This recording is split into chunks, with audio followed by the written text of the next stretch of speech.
अऊज़ु बिल्लाहि मिनश्शैतानिर्रजीम बिस्मिल्लाहिर्रहमानिर्रहीम अल्लाहुम्मा सल्लि अला मुहम्मदिन व अला आलि सय्यिदिना व मौलाना मुहम्मदिन व बारिक वसल्लिम व सल्लि अलैहि। अस्सलामु अलैकुम व्यूअर्स, कैसे हैं आप सब लोग? खैरियत से हैं? उम्मीद है सब लोग ठीक होंगे। लास्ट लेक्चर में मैंने आपको जो ट्रांजैक्शन के एनालिसिस हैं वो सिखाए थे और मैंने बताया था कि जो ट्रांजैक्शंस होती हैं उनके लिए हम rules of debit and credit को इस्तेमाल करते हुए ये डिसाइड करते हैं कि जो अकाउंट हमारी ट्रांजैक्शंस में आ रहे हैं उनमें से कौन से अकाउंट को हमने डेबिट करना है और कौन से अकाउंट को हमने क्रेडिट करना है। इसके लिए कल जो हमने लास्ट लेक्चर में जो हमने अप्रोच इस्तेमाल की थी उस अप्रोच को हम कहते हैं कंपोनेंट बेस्ड अप्रोच, ठीक है। और मैंने आपको ये बताया था कि ये आपकी अपनी मर्ज़ी है कि आप उसमें से कौन सी अप्रोच को इस्तेमाल करना चाहें। मैंने कंपोनेंट बेस्ड अप्रोच का इस्तेमाल किया था और ये ट्रांजैक्शन जो हैं ये 9 ट्रांजैक्शंस हमने कल देखी थी लास्ट लेक्चर में। अब इसके लिए मैंने आपको ये बताया था, ये मैंने आपको एनालिसिस ऑफ ट्रांजैक्शन करने के लिए ये फॉर्मेट मैंने आपके साथ शेयर किया था। इस फॉर्मेट में मैंने बताया था कि ये कोई स्टैंडर्ड फॉर्मेटिंग नहीं है, ठीक है। ये फॉर्मेट जो है बुनियादी तौर पर सिर्फ आपको समझाने के लिए है कि जब हमारे सामने कोई ट्रांजैक्शन आती है तो सबसे पहली बात तो हमने डिसाइड करना होता है कि इस ट्रांजैक्शन में कौन सा अकाउंट जो है वो डेबिट या क्रेडिट होना है, और फिर उसके बाद हम उसे कंपोनेंट्स में डिसाइड करते हैं कि ये जो अकाउंट है ये हमारे कौन से कंपोनेंट में से उसके में क्लासिफाई होता है, ठीक है। एसेट्स, लायबिलिटी, इनकम, एक्सपेंस या कैपिटल। और फिर हम ये डिसाइड करते हैं कि ये जो कंपोनेंट है इसमें इंक्रीज़ हो रहा है या डिक्रीज़ हो रहा है। इंक्रीज़ और डिक्रीज़ इसलिए देखना ज़रूरी है कि क्योंकि हमारे जो कंपोनेंट बेस्ड रूल्स हैं वो हमें जो डेबिट और क्रेडिट के असूल बता रहे हैं वो इंक्रीज़ और डिक्रीज़ को बेस बना के बता रहे हैं। तो लिहाजा हमें ये इंक्रीज़ और डिक्रीज़ जो है ये देखना ज़रूरी है ताकि हम ये डिसाइड कर सकें कि जो हमारा अकाउंट है पर्टिकुलर उसको हमने डेबिट करना है या क्रेडिट करना है। तो ये सारी ट्रांजैक्शंस मैंने कल आपके साथ ये एनालिसिस ऑफ ट्रांजैक्शंस हमने कर लिए थे।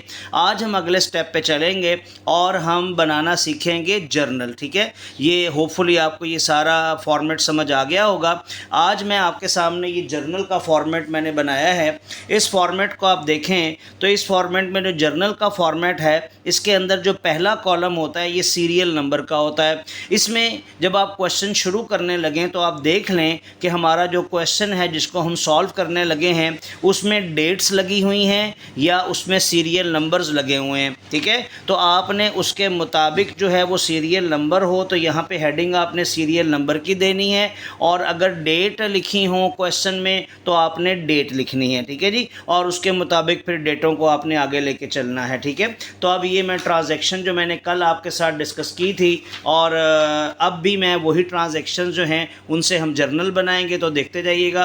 पहली ट्रांजैक्शन हमने डिस्कस की थी कि started business with cash ₹5 lakh and building ₹7 lakh. अब मैंने आपको बताया था कि जब हम ट्रांजैक्शन के एनालिसिस कर रहे थे तो हमने अमाउंट्स को कंसिडर नहीं किया था, सिर्फ हमने ये डिसाइड किया था कि कौन सी अमाउंट को हमने डेबिट करना है और कौन सी अमाउंट को हमने क्रेडिट करना है। अब जब ये डिसाइड करने के बाद अब इसको हम जर्नल में एंट्री की सूरत में लिखेंगे। एंट्री में याद रखिएगा, एंट्री में एक साइड जो है वो डेबिट होती है और एक साइड जो है वो क्रेडिट होती है। जो जर्नल का फॉर्मेट है जैसा कि मैं बता रहा था उसमें पहला कॉलम जो है वो सीरियल नंबर का है, दूसरा कॉलम जो है ये पर्टिकुलर्स के लिए है, तीसरा कॉलम जो है ये छोटा सा कॉलम बना हुआ है ये L/F है, इसको लेजर फोलियो बोलते हैं, ठीक है। क्या बोलते हैं जी? लेजर फोलियो, ठीक है। और फिर उसके बाद एक कॉलम जो है ये डेबिट का है, डेबिट वाली अमाउंट्स के लिए, और एक कॉलम जो है वो क्रेडिट वाली अमाउंट्स के लिए है, ठीक है जी। तो ये जो लेजर फोलियो वाला कॉलम है ये टोटल प्रैक्टिकली इंपॉर्टेंट होता है as far as exam is concern या जो स्टडी इज़ कंसर्न, तो इसका कोई ख़ास रोल नहीं होता चूँकि ये पेज रेफरेंसिंग के लिए इस्तेमाल होता है और ये टोटली प्रैक्टिकली इंपॉर्टेंट है। इसको बनाना ज़रूरी है हमने, लेकिन इसको हम इस्तेमाल नहीं करेंगे, ठीक है। अब इसमें जब हम अपनी वो जो ट्रांजैक्शन है उसमें जिन अकाउंट्स को हमने डेबिट किया था और जिनको हमने क्रेडिट किया था, अब हम उन्हें जर्नल की फॉर्म में लिखेंगे, एंट्री बनाएंगे।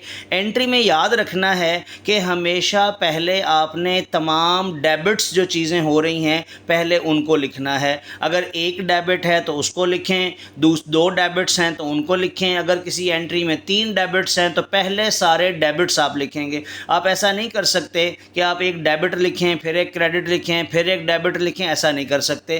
पहले सारे आपने डेबिट्स लिखने हैं, जितने भी हैं, 1 हैं, 2 हैं, 3 हैं या इवन मोर देन दैट हैं, जितने भी हैं आपने पहले क्या करने हैं, डेबिट्स वाले अकाउंट लिखने। और डेबिट को लिखने का तरीका है कि आपने ये जो सीरियल नंबर या डेट वाली लाइन है बिल्कुल इसके साथ आपने एडजस्टेंट इसके साथ जोड़ के आपने जो डेबिट वाले अकाउंट हैं, अब कैश हमारे पास आया था, कैश को हमने डेबिट करना था, तो अब ये कैश देखें हमने डेबिट किया है और कैश के सामने डेबिट वाले कॉलम में हमने इसकी अमाउंट लिख दी है, कैश के सामने 50,000 रुपया, ठीक है। और फिर उसके बाद जो बिल्डिंग है वो भी डेबिट है, तो बिल्डिंग की अमाउंट जो है वो है हमारे पास 7 लाख, तो कैश के सामने कैश की अमाउंट और बिल्डिंग के सामने बिल्डिंग की अमाउंट आ जाएगी, ठीक है। और ये दोनों डेबिट जब मुकम्मल हो जाएंगे तो अब हमने क्रेडिट लिखना है। क्रेडिट को लिखने का तरीका ये है कि आपने क्रेडिट को यहाँ डेबिट के साथ लाइन के बराबर नहीं लिखना, इसको थोड़ा सा लाइन से मार्जिन छोड़ के लिखना है। उसकी वजह यह है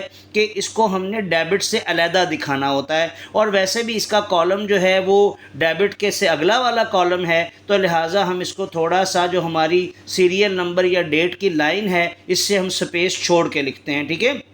याद रखिएगा कि ये कैपिटल जो क्रेडिट हो रहा है इसको आपने कभी भी लाइन के साथ नहीं लिखना, डेबिट्स के एज इट इज़ नीचे नहीं लिखना, बल्कि थोड़ी सी डेबिट्स के नीचे स्पेस पे जगह छोड़ के लिखना है ताकि वो अलग से आइडेंटिफाई हो कि ये क्रेडिट वाला अकाउंट है, ठीक है ना। ये आइडेंटिफिकेशन के लिए है कि डेबिट्स अलहदा नज़र आए और क्रेडिट जो है वो अलहदा अकाउंट नज़र आए, ठीक है। तो अब हमने डेबिट में 5,000 का कैश था और 7,000 की बिल्डिंग थी, और इन दोनों से हमने क्या किया था, कैपिटल अकाउंट हमारा हो गया 12 लाख, चूँकि जो ओनर है उसने हमें कैश भी दिया है और हमें बिल्डिंग भी दी है। इसका मतलब है टोटल जो इन्वेस्टमेंट हमारे ओनर ने कैपिटल की सूरत में हमें दी है वो टोटल 12 लाख है।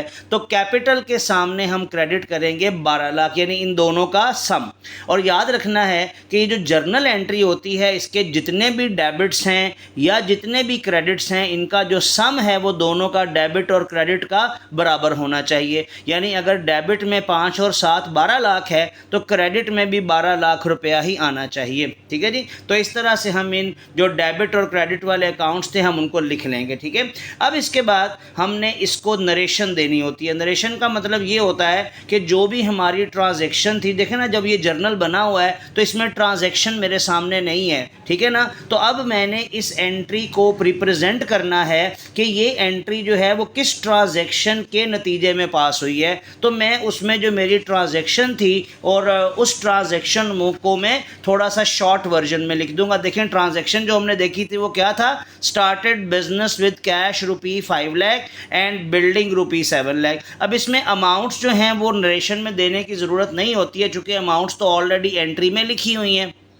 लिहाजा हमने सिर्फ थोड़ी सी शॉर्ट डिस्क्रिप्शन देनी है, उसी जो हमारी ट्रांजैक्शन है उसको थोड़ा सा शॉर्ट करके लिख देना है। जैसे देखिए मैंने लिखा हुआ है started business with cash and building, ठीक है। अब उनकी अमाउंट्स भी अलग अलग बताने की ज़रूरत नहीं है, जैसे कि मैंने बताया, चूँकि वो ऑलरेडी एंट्री में लिखी हुई हैं, ठीक है जी। तो ये नरेशन देने के बाद इम्पॉर्टेंट है कि आपने लाइन लगा के अपना ये जो पर्टिकुलर्स वाला कॉलम है, याद रखिएगा कि जर्नल में जो लाइन लगती है ना एंट्री को क्लोज करने के लिए, ये जो लाइन लगी है इसका मतलब है कि ये एंट्री ख़त्म हो गई है और अब हमने इसको क्लोज करना है लाइन लगा के।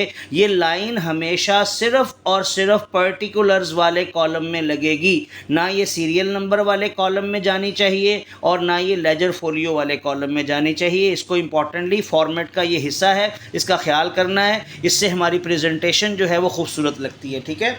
इसके बाद हमारी जो दूसरी एंट्री थी वो दूसरी एंट्री थी हमारी कि हमने डिपॉजिट करवाया है कैश बैंक में। तो इसमें हमने क्या किया था, बैंक को हमने डेबिट किया था और कैश को हमने क्रेडिट किया था। चूँकि बैंक में इजाफा हो रहा है और कैश में कमी हो रही है, तो अब इसको कैसे लिखेंगे, बैंक जो कि हमारा डेबिट अकाउंट है, तो बैंक अकाउंट को हम डेबिट करेंगे और इसकी अमाउंट डेबिट वाले कॉलम में लिखेंगे 3 लाख रुपया।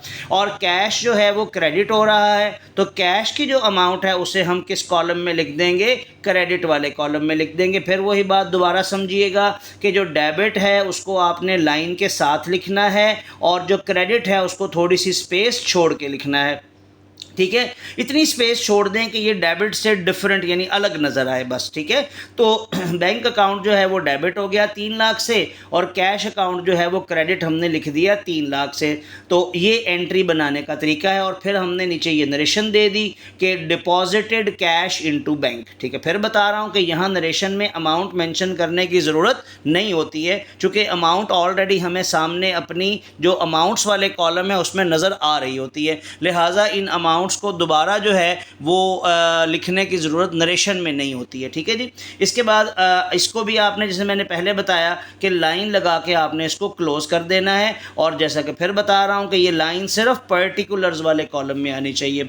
तो तीसरी ट्रांजैक्शन देखिएगा, इसमें हमने फर्नीचर ख़रीदा था मिस्टर अली से उधार पे। तो फर्नीचर को हमने डेबिट किया था और मिस्टर अली को हमने क्रेडिट किया था 1,50,000 से। तो आप देखिएगा इसको भी हम एंट्री की सूरत में लिख देंगे। फर्नीचर अकाउंट जो है वो हम डेबिट करेंगे। अच्छा, अब इसमें एक इम्पॉर्टेंट क्वेश्चन है, स्टूडेंट्स पूछते हैं कि क्या ये अकाउंट लिखना लाजमी है, तो आप लिख दिया करें। लिखना इनफॉर्मल अकाउंटिंग में अगर हम जाएंगे तो वहाँ पे इनफॉर्मल अकाउंटिंग जो है वो अकाउंट लिखने को ज़्यादा नेसेसरी नहीं समझती, लेकिन अगर आप लिख दें तो ज़्यादा बेहतर है। अगर आप ये पूरा स्पेलिंग कर दें तो भी बेहतर है। अगर आप A/C अकाउंट का एब्रीवेशन लिख दें तो भी वो भी इक्वली गुड है, ठीक है। तो ये अकाउंट लिखना साथ लाजमी है, लिख दिया करें। चाहे तो पूरा स्पेलिंग कर दिया करें, अगर टाइम की कमी हो, शॉर्ट हो रहा हो टाइम, पेपर कर रहे हो आप, तो फिर A/C लिख के उसको कंप्लीट कर लिया कीजिए। तो अब हमने क्या किया, फर्नीचर को हमने कर दिया डेबिट, फर्नीचर अकाउंट डेबिट हो गया 1,50,000 से। और मिस्टर अली को देखें, हमने लाइन से जगह छोड़ के मिस्टर अली का जो अकाउंट है उसे हमने क्या किया, क्रेडिट कर दिया 1,50,000 से। और नरेशन हमने दे दी परचेज्ड फर्नीचर ऑन क्रेडिट। अब यहाँ क्रेडिट का बताना ज़रूरी है, ठीक है ना, ताकि हम ये जस्टिफाई कर सकें कि मिस्टर अली को हमने क्यों लिखा है, क्योंकि हमने ये फर्नीचर उधार पे ख़रीदा है, ठीक है जी। तो ये डेबिट और क्रेडिट दोनों साइडें बराबर हैं। फिर से आप लाइन लगा के तीसरी एंट्री को भी क्लोज कर देंगे। चौथी एंट्री में देखिएगा हमने लिखा था goods purchase ₹1,20,000 from mister Ahmad, यानी हमने मिस्टर अहमद से 1,20,000 रुपये की चीज़ें उधार पे ख़रीदी थी। तो मैंने आपको बताया था कि अब ये जो चीज़ें हैं गुड्स हैं, इनको हम गुड्स नहीं लिखते बल्कि क्या लिखते हैं, परचेजेस अकाउंट लिखते हैं। तो परचेजेस अकाउंट को हम कर देंगे डेबिट 1,20,000 से, चूँकि ये हमारा स्टॉक है, एसेट है, इंक्रीज़ होगा तो डेबिट होगा। और मिस्टर अहमद को हमने पैसे देने हैं, मिस्टर अहमद जो है वो 1,20,000 से क्रेडिट हो जाएगा एज अ लाइबिलिटी। तो यहाँ देखिए मैंने नरेशन में लिखा है गुड्स परचेज्ड ऑन क्रेडिट, ठीक है जी। तो यहाँ पर भी क्रेडिट बताना ज़रूरी है ताकि हम मिस्टर अहमद के क्रेडिट होने को जस्टिफाई कर सकें कि ये हमारी लाइबिलिटी है। फिर से आपने लाइन लगा के इस एंट्री को भी क्लोज कर देना है। इसी तरह नंबर 5th एंट्री देखिएगा, good sold to mister Khan for ₹1,50,000। हमने मिस्टर खान को 1,50,000 रुपये की चीज़ें बेची हैं। तो इसमें हमने क्या किया था, मिस्टर खान को हमने एसेट बनाया था, तो मिस्टर खान को हमने डेबिट किया 1,50,000 से। और सेल जो है ये हमारी इनकम है, इसको हमने क्रेडिट करना था, तो इसको हमने क्या किया, क्रेडिट वाले कॉलम में 1,50,000 लिख दिया, ठीक है। और इस तरह से इसकी हमने narration they the sold goods on credit, ठीक है। तो अब ये हमने चीज़ें उधार पर बेची हैं, ठीक है जी। चीज़ें हमने उधार पर बेची हैं 1,50,000 रुपये की, और मिस्टर खान हमारा एसेट है, ठीक है जी। तो इसमें भी क्रेडिट बताना ज़रूरी है, ठीक है जी। तो ये हम एंट्री इसको भी लाइन लगाकर क्लोज कर देंगे। नंबर 6th एंट्री में देखिएगा, अब इसमें 3 चीज़ें आ रही हैं। कैश पे किया है हमने मिस्टर अहमद को 97,000, जिसमें डिस्काउंट जो है वो उसने हमें दिया है, यानी हमने रिसीव किया है 3,000, यानी यूँ समझें कि टोटल अमाउंट हम उसको देने के लिए गए थे 1 लाख रुपया, लेकिन 1 लाख रुपए में से उसने 97,000 जो है वो हमसे ले लिया, यानी हमने उसको 97,000 पे कर दिया और 3,000 रुपया जो है उसने हमें डिस्काउंट का वापस कर दिया, हमें डिस्काउंट दे दिया। ठीक है, तो अब इसमें हम क्या करेंगे कि इसमें इम्पॉर्टेंट बात है कि मिस्टर अहमद जो है वो, अब आप देखिए कि टोटल कितने से डेबिट होगा। मैंने बताया था टोटल अमाउंट 1 लाख है, जिसमें से 97,000 कैश पे हो रहा है और 3,000 हमें डिस्काउंट मिल रहा है। तो टोटल जो अमाउंट है, जो मिस्टर अहमद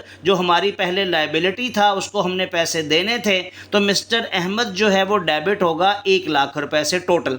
अब इस 1 लाख में से उसने कैश हमसे लिया है, कैश को हम क्रेडिट करेंगे 97,000 से, और डिस्काउंट रिसीव्ड जो कि हमारी इनकम है इसको भी हम क्रेडिट कर देंगे कितने से, 3,000 से। तो इस तरह हमारी एंट्री की जो दोनों साइडें हैं वो डेबिट और क्रेडिट दोनों साइडें बराबर हो जाएंगी। ठीक है, डेबिट पे भी लाख रुपया पूरा हो जाएगा और क्रेडिट पे 2 चीज़ें, दोनों का सम जो है वो 1 लाख रुपया पूरा हो जाएगा। और इसकी हम नरेशन दे देंगे cash paid and discount received. ठीक है, अब इसमें नरेशन में नाम भी देने की ज़रूरत नहीं है क्योंकि नाम ऑलरेडी अकाउंट एंट्री में हमने लिखा हुआ है, तो ये अंडरस्टूड है कि जो कैश हमने पे किया है वो मिस्टर अहमद को किया है। ठीक है, तो नरेशन में नाम या अमाउंट लिखने की ज़रूरत नहीं होती है। ठीक है जी, लाइन लगा के इसकी छठी एंट्री को भी क्लोज कर देंगे। इसके बाद अगली एंट्री देखिएगा, 7वीं entry, cash paid to mister Ahmad, sorry 7th entry है, payment made to mister Ali rupee 1,20,000 by check.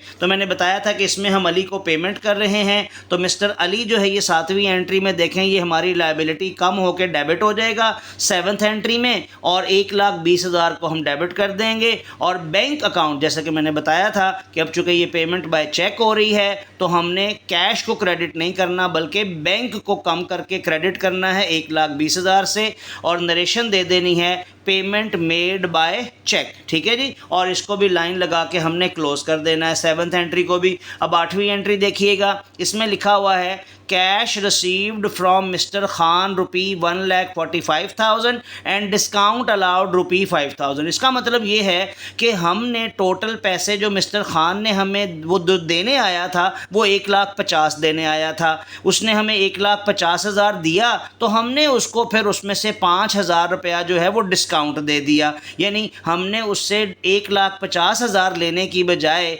1,45,000 1,45,000 लिया और 5,000 जो है वो हमने उसको डिस्काउंट दे दिया जो कि हमारा एक्सपेंस होगा। अब इस एंट्री को देखिएगा, इसमें कैश हमें मिला कितने से, कैश हमें 1,45,000 का मिला और डिस्काउंट हमने उसे कितना अलाउ किया, डिस्काउंट हमने उसे अलाउ किया कितना, 5,000। ये हमारा एक्सपेंस हो गया, ये भी डेबिट हो गया। देखें डेबिट्स को आपने हमेशा लाइन के साथ लिखना है, ये चीज़ इंपॉर्टेंट है, डेबिट्स को आप हमेशा लाइंस के साथ लिखेंगे। ठीक है, और फिर क्रेडिट जो है वो हम कर देंगे मिस्टर खान को। क्रेडिट किसको करेंगे, मिस्टर खान को। अब ये 1,45,000 और 5,000 इन दोनों को ऐड करके टोटल जो है वो हमारे पास 1,50,000 बन रहा है। ठीक है जी, तो ये डेबिट और क्रेडिट का जो टोटल है ये दोनों क्या हैं, बराबर है। ठीक है जी, और इसमें हम वही नरेशन दे देंगे cash received and discount allowed. क्या नरेशन दे देंगे जी, cash received and discount allowed. ठीक है, इसके बाद आखिरी एंट्री है जी हमारे पास जो है सैलरीज पेड बाय चेक रुपी 55,000, यानी हमने तनख्वाहें पे कर दी हैं चेक के ज़रिए से। कितनी सैलरी पे की है, 55,000। तो सैलरी का जो अकाउंट है ये हमारा एक्सपेंस होगा, तो हम इसको करेंगे डेबिट, और डेबिट करने के बाद हम बैंक अकाउंट को कर देंगे क्रेडिट। ठीक है, और इस तरह से ये हमारी एंट्रियां जो हैं ये सारी मुकम्मल हो जाएंगी। इसकी भी हम नरेशन दे देंगे सैलरीज पेड बाय चेक। ठीक है जी, तो ये एंट्री मुकम्मल हो जाएगी, लाइन लगा के इस एंट्री को हम क्लोज़ कर देंगे।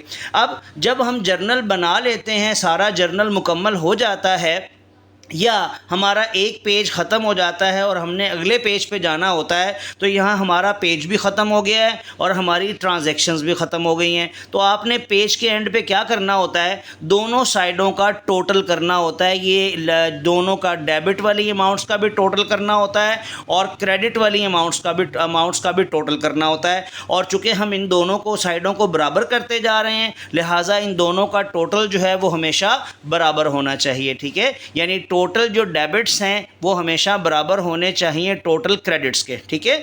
इससे हमारी अरिथमेटिकल एक्यूरेसी का पता चलता है कि हमने जो डेबिट्स पे अमाउंट्स लिखी हैं और जो क्रेडिट पे अमाउंट्स लिखी हैं वो दोनों साइडें बराबर हैं, ठीक है जी। तो ये था हमारा जर्नल। उम्मीद है आपको ये जर्नल बनाना समझ आ गया होगा। इसमें बुनियादी तौर पर जो इंपॉर्टेंट कॉन्सेप्ट है ना, वो rules of debit and credit आपको आने चाहिए। अगर आपको rules of debit and credit आते हैं, उन पे आपको ग्रिप आ गई है, तो फिर ये तो सिर्फ एक फॉर्मेटिंग है। आपने सिर्फ फॉर्मेटिंग करनी होती है चीज़ों को, क्योंकि अकाउंटिंग एक सिस्टम है ना, तो सिस्टम में हर चीज़ एक तरतीब से लिखी जाती है। तो उस तरतीब से लिखने का ही तरीका जो है वो जर्नल है, ठीक है जी। तो उम्मीद है कि आपको ये सारे कॉन्सेप्ट समझ आ गए होंगे। अगर आपको मेरी कोई क्वेश्चन हो आपका, तो कमेंट सेक्शन में क्वेश्चन ज़रूर कीजिएगा। और अगर आपको वीडियो अच्छी लगी हो तो इसको लाइक कीजिएगा, सब्सक्राइब कीजिएगा और दोस्तों के साथ शेयर भी कीजिएगा। Thank you very much. अल्लाह हाफ़िज़।